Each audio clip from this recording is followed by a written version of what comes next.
As a kid, I mean, I even crossed boundaries all the time. I wasn't the nicest kid all the time,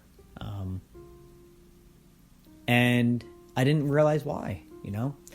I almost felt like, wow, I'm surrounded by other people who are kind of mean to each other, and they kind of joked it off. Maybe they bantered and was joking and was harmless, but I realized, like, even around family, like, some of my family would be like that.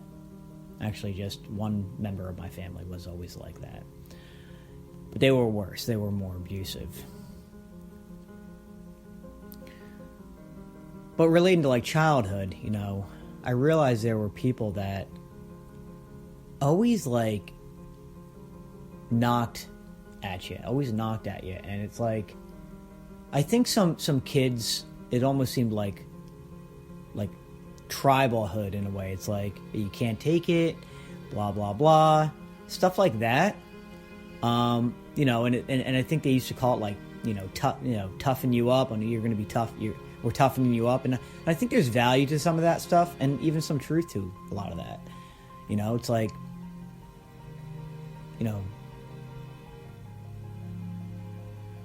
it may be healthy to a degree, actually, but the problem is when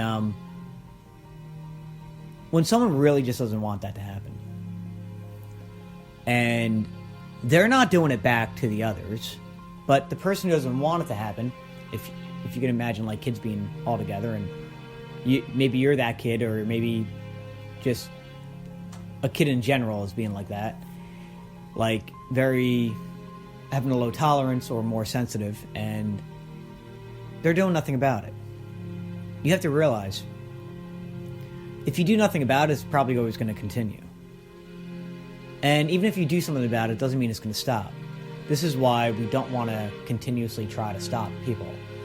It's like, maybe I'm just going to get to know people that are, in my mind, how,